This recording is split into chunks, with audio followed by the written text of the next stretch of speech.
Hi guys.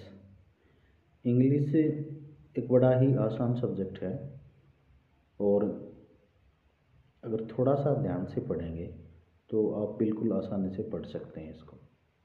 यानी थोड़ा समझ के पढ़ेंगे ना तो कोई प्रॉब्लम नहीं आएगी, आपको खूब अच्छे से समझ में आ सकती है। और यूँ कहें कि इंग्लिश जो है सबसे आसान लैंग्वेज है।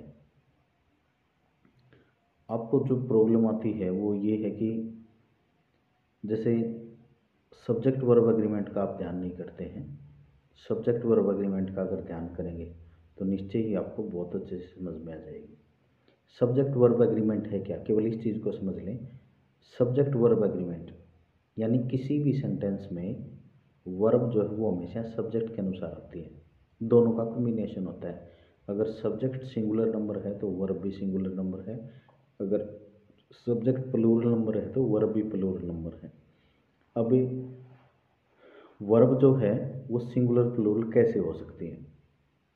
जैसे कोई भी नाउन है वो नेचर में जैसे सिंगुलर नंबर होता है, जब उसमें एस और ई एस ऐड करते हैं, जोड़ते हैं यानी, तो वो एक प्लूरल नंबर का रूप ले लेता है, प्लूरल नंबर हो जाता है।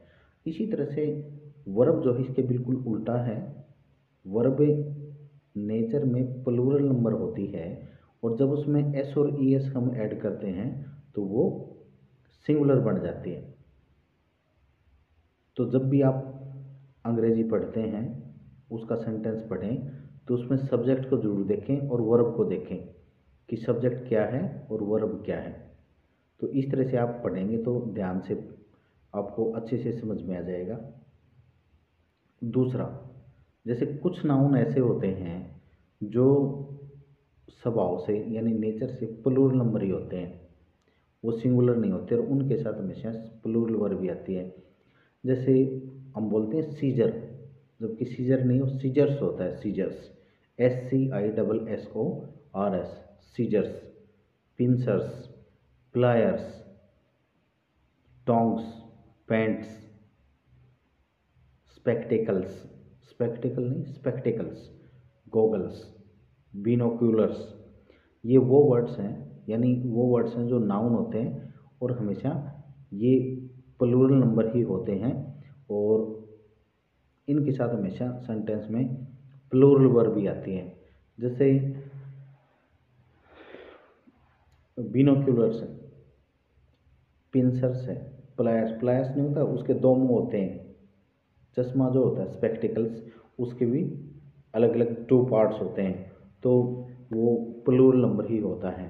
तो ये वो नाउन है जो हमेशा प्लूरल नंबर में होते हैं और इनके साथ हमेशा प्लूरल नंबर वर्ब ही आती है।